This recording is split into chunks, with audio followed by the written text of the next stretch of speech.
السلام عليكم ورحمة الله وبركاته. إن الحمد لله نحمده ونستعينه ونستغفره ونعوذ بالله تعالى من شرور أنفسنا ومن سيئات أعمالنا. من يهده الله فلا مضل له ومن يضلل فلا هادي له، وأشهد أن لا إله إلا الله وحده لا شريك له، وأشهد أن محمدًا عبده ورسوله صلى الله عليه وعلى آله وصحبه وسلم. يا أيها الذين آمنوا اتقوا الله حق تقاته ولا تموتن إلا وأنتم مسلمون. يا أيها الناس اتقوا ربكم الذي خلقكم من نفس واحدة وخلق منها زوجها وبث منهما رجالا كثيرا ونساء، واتقوا الله الذي تساءلون به والأرحام إن الله كان عليكم رقيبا. يا أيها الذين آمنوا اتقوا الله وقولوا قولا سديدا يصلح لكم أعمالكم ويغفر لكم ذنوبكم، ومن يطع الله ورسوله فقد فاز فوزا عظيما. أما بعد، فإن أصدق الحديث كتاب الله تعالى، وخير الهدي هدي محمد صلى الله عليه وعلى آله وسلم، وشر الأمور محدثاتها، وكل محدثة بدعة، وكل بدعة ضلالة، وكل ضلالة في النار. أيها المسلمون عباد الله، أوصيكم ونفسي بتقوى الله وطاعته إنه قد فاز المتقون.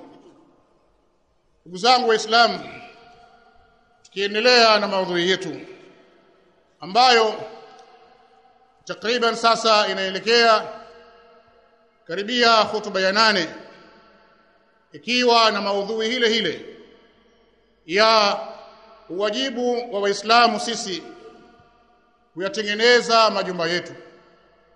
Na hii ni kwa sababu kila unaloliona katika fasad, katika su'ul khuluq, inhirafat, wazayg wadalalat, yote haya unayoyaona katika ulimwengu yakionekana katika jamii za wanadamu na hasa Waislamu, chanzo na sababu yalianzia pale katika nyumba ambayo kila mmoja amezaliwa au nyumba aliyolelewa au wazee na wale ambao walisimamia malezi yake na makuzi yake.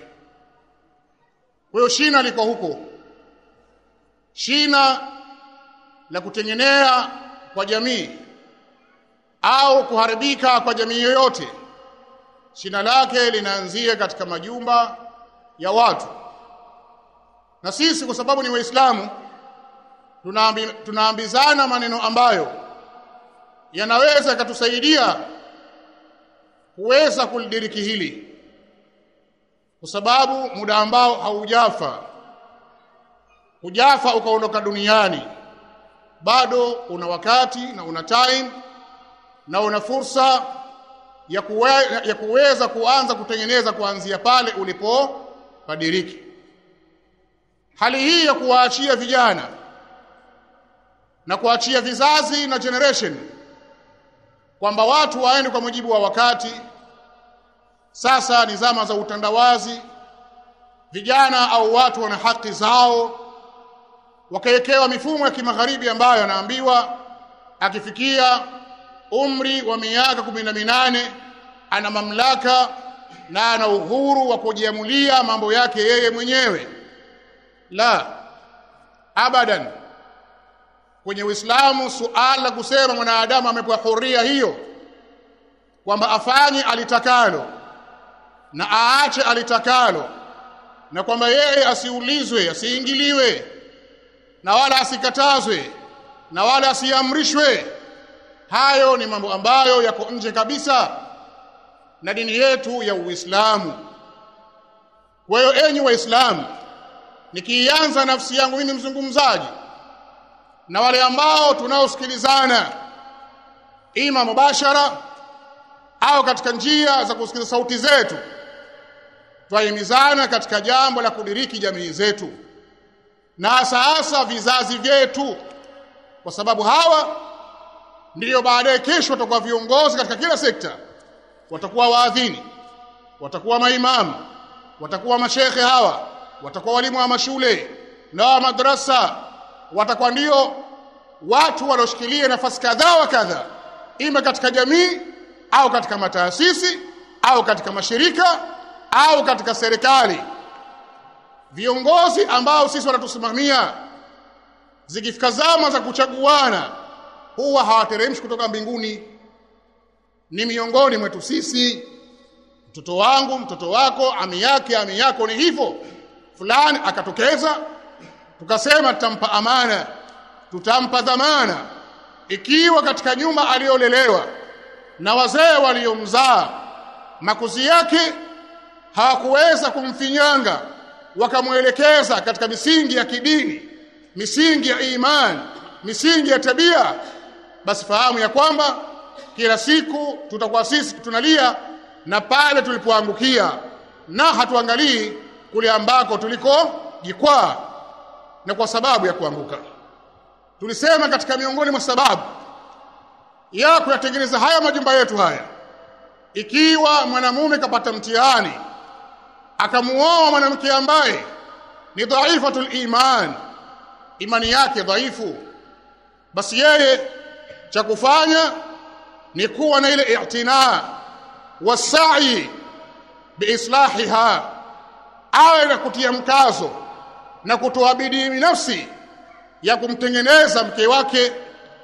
Wadhalika, na hayo bil'i'tinai bitashihi ibadatiha, na la mwanzo aanze katika jambo la kumsahihishia ibada zake, wa targhibiha, kadhalika ampe raghba, amraghibishe mke wake na yeye mwenyewe biadai alwajibat, ya kutekeleza mambo ya wajibu, wa nawafil, kadhalika atekeleze mke wake, asimamie kutekeleza mambo ya sunna, wa hifdhi aladhkar. Miongoni mwa sababu za nyumba kutengenea ni wewe baba wa nyumba hile, msimamizi wa boma hilo, ni utaratibu wa kusimamia kuhifadhi adhkaru sabah wal masa, kuhifadhi adhkari, nyiradi za asubuhi na nyiradi za jioni. Uwe baba unafanya, unakaa pahala, wanakuona watoto, anakuona mke wako, wewe mwanamume unadumu kuleta adhkaru sabah, nyiradi za asubuhi, kadhalika adhkaru almasa, na nyiradi za jioni, kadhalika adhkari ambazo zanasibiana na matukio. Kwa maana ukawa wewe baba ndio uliye mbele kuhifadhi nyiradi za matukio. Kwa mfano, wewe ingia nyumbani wakusikia watoto wako, kwanza istidhan, assalamu alaikum, au hodi, baada ya hodi karibu ianze salamu, na ukwasema bismillah walajna wa bismillah kharajna wa ala rabbina tawakkalna, allahumma inni as'aluka khaira almakhraji wa khaira almadlaji. Haya maneno unayakariri kila ambapo waingie katika nyumba yako. Kadhalika wewe baba uwe ndio chanzo na sababu watoka nyumbani, wawaonesha watoto wako, wamuhimize kumwisha mke wako namna ya kutoka katika majumba, ukawa waeka mbele mguu kwa kushoto na ukuwasema bismillah tawakkaltu ala Allah wala hawla wala quwwata illa billah, maneno ambayo anasema Mtume alayhi salatu wassalam katika hadithi ambayo ni sahihi. Anasema man kharaja yari min baitihi, yule yote ambaye aliyetoka ndani ya nyumba yake hali ya kusema bismillah tawakkaltu ala Allah wala hawla wala quwwata illa billah, wakati watoka nyumbani waenda safari yako yoyote, ima kazini au msikitini au sehemu yote, hata kama waenda dukani, uwe mguu kwa kuchoto, waanza mwanzo kutoka na ukuwasema bismillah tawakkaltu ala Allah wala hawla wala quwwata illa billah.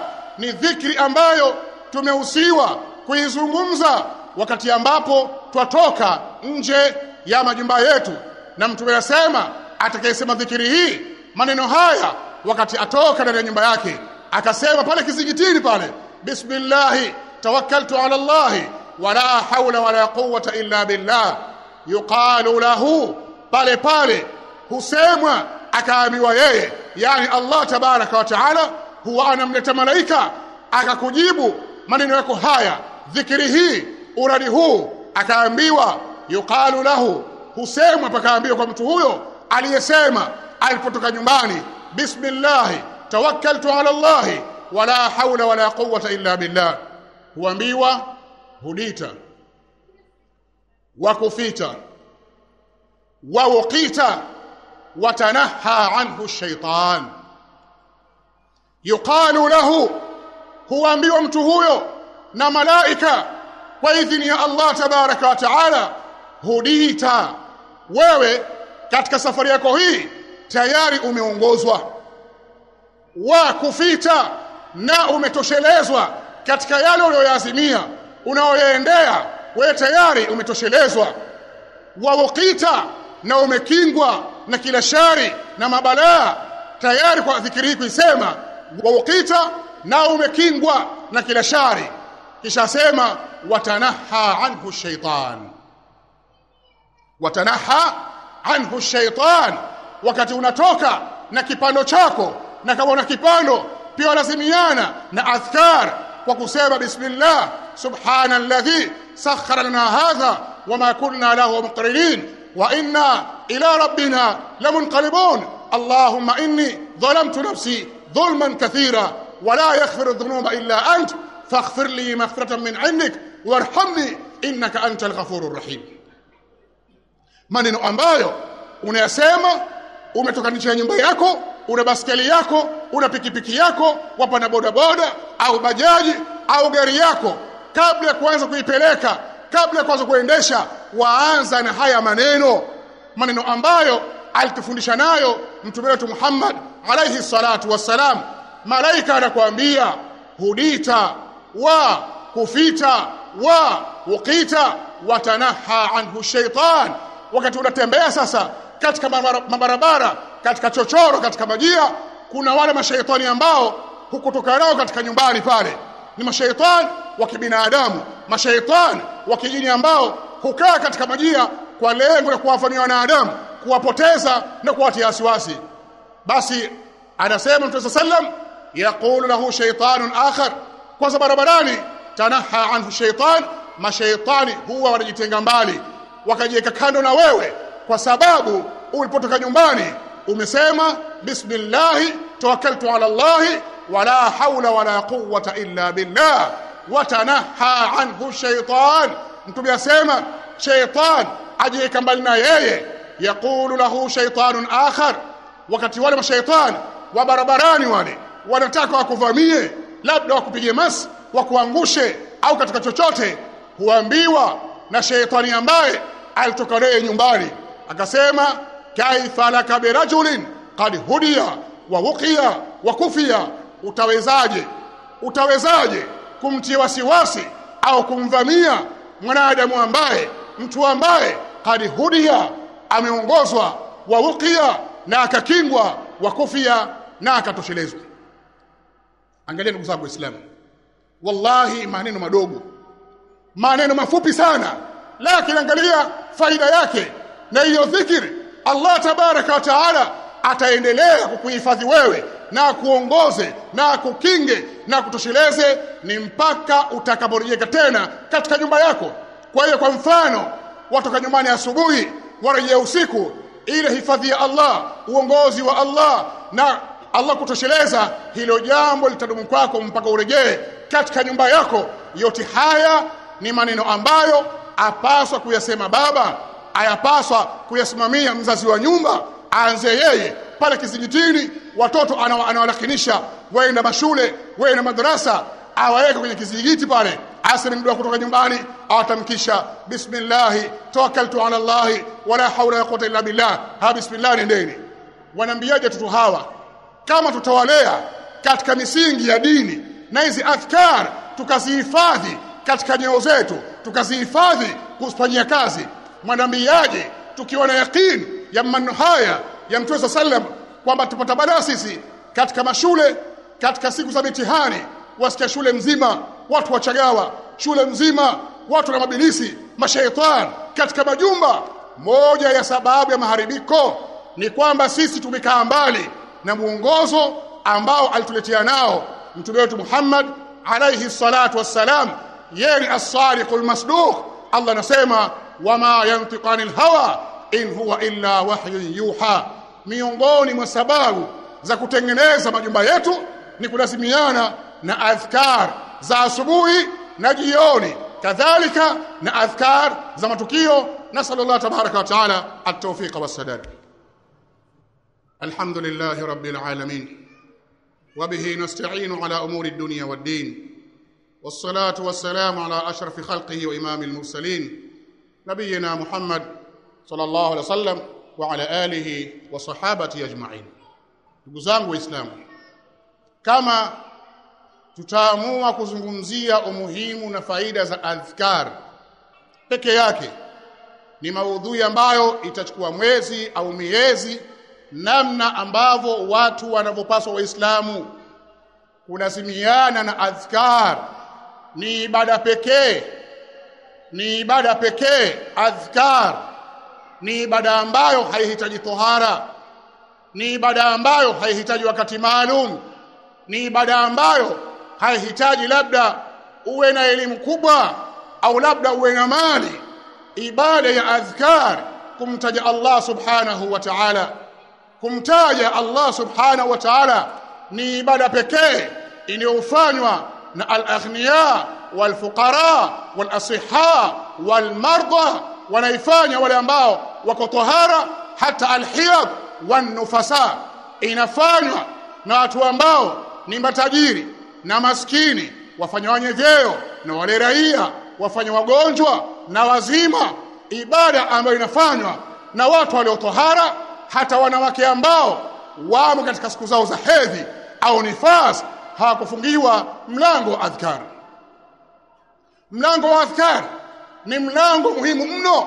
Kama kuna jambo ambalo lina impact kubwa sana katika jambo la kutengeneza majumba yetu, ni mwanamume Muislam Rabbul Bait ambaye ndio mlezi wa nyumba, akahamasisha nafsi yake na familia yake, akasimamia katika jambo la kudumu na adhkar zile ambazo zimepangiliwa, na adhkar za matukio, za kutoka nyumbani, za nje nyumbani, za kuvaa nguo, za kuvua nguo, za kulala na za kuamka, adhkar za ndoto, ukigeuka usingizini, kuingia chooni na kutoka, adhkari ambazo za kula, wakati kabla ya kula, wakati wa kula, baada ya kula. Ukawa baba una mazoea, una jitihada ya kuwafundisha watoto wako adhkar. Hii ilikuwa ni miongoni mwa mwenendo wa Mtume wetu Muhammad alayhi salatu wasalam. Alikuwa yeye anakula na vijana, watu wadogo, anawaambia ya ghulam, kijana, samillah, kwanza mtaji Allah tabaraka wa taala, mtaji Allah kwa kusema bismillah, wa kul biyaminika, na ukila kula kwa mkono wako wa kulia, wa kul mimma yalika, na ule chakula ambacho kiko mbele ya sahani yako au kiko usoni kwako. Malezi ambayo leo utakaa katika jamii zetu hizi, wallah sisi ni mashahidi nafsi zetu. Kwa na harusi hapa, kwa na harusi hapa, tenga sehemu ya kina baba, sehemu ya kina mama, halafu waeke watoto wa Kiislamu, watoto wadogo wa Kiislamu waeke sahani pale. Angalia kiama chake, angalia kizaazaa chake. Yani chakula ambacho kitaliwa ni kichache kuliko ambacho kitamwagwa. Kila mmoja wavamia, hakuna bismillah, kuangalia mbele uso wake, kuangalia kwenye chakula chake, hapana. Wala mkuta wengine anakula na mkono wa kulia, lakini kachumbari au kama kitoweo pale ameshikilia kwa mkono wa kushoto na ngumi za ruka. Na hawa ni watoto wa Kiislamu, watoto wa Kiislamu hawa. Yafika pale leo baba hana dhamana na mtoto wake, akamchukua safari kwa sababu lazima atamwaibisha. Ikifika wakati wa chakula tayari mtoto anaparoho, macho yamemtoka, nafsi ishakuwa sasa yamhangaika kwa sababu ya chakula. Ndugu zangu Waislamu, hivi nyinyi mko wapi na wazee wetu hawa? Allah wahifadhi, katika zama zao haya mafunzo, hata kama walikuwa hawana zile adilla na nusus kwenye kitabu cha Allah au sunna za mtume, lakini walikuwa na mafunzo yale ya kidesturi zao. Unakula na mzee wako pale, wewe kidongo hapa, wewe kidongo kwenye shingo hapa, alafu ambaye kizuie. Sasa wewe tahadhari kile kidongo kikuanguke hapo. Sisi tulikuwa vidongo sehemu mbili, madrasa na sehemu ya kula. Yani mzee anamfundisha mtoto wake kwamba akila aangalie kwenye sahani pale, kadhalika anakula usani kwake, na pale kama kuna jaribio ambalo wazee kilifanya pale kwa samaki pale, aye kwa samaki pale, kwa nyama pale, huo ni mtihani afanywa mtoto. Wazee wakiyafanya haya, hawana hadithi, hawana aya, ni malezi ambayo ni malezi yalikuwa ni mazuri. Sasa ukitaka kizaza chako wewe, ile nyama labda imedondoka katika uso wako pale, ifukie na wali, ipeleke washtukia ile nyama na ule wali umevitema upande wa pembeni kwa mkono ambao mzee atakokuwasha nao, kisha waambiwa wewe ndio ule chuma hapa, wewe ndio umenunua hapa, adabu ziko wapi, kanaa iko wapi, kukinai iko wapi? Hapa hutowai mpaka mzee utowezwe. Hebu niambie ndugu zangu Waislamu, haya malezi hayakuwa na hadithi, hayakuwa na aya. Leo ni mtoto gani ambaye utamweka mtoto mmoja wazee watatu kama kwenye shughuli au kwenye karamu, kisha pana kitoweo pale, mtoto asubiri idhini ya mzee mwambie haya mwanangu toea? Ni mtoto wapi huyo? Huyo ni mtoto wapi? Anaweza pale akazikunja zote zile, halafu akamshambia kaondoka. Akienda huko akaenda akawasema wale wazee, nimewekwa na vizee havina mpango wote, mmeviachia mtupu bana, mmeondoka na utowezi, kwa sababu huyu aliyakosa malezi nyumbani. Kwa ndugu zangu Waislamu, yeye afdalul khalqillah akikaa na watoto akiwafundisha, ya ghulam samillaha, mtaji Allah tabaraka wa taala, sema bismillah wa kul biyaminika, na kula kwa mkono wa kulia, wa kul mimma yalika, na kula ambacho kipo usoni kwako. Malezi ambayo akiyafundisha Mtume Muhammad alayhi wasallam.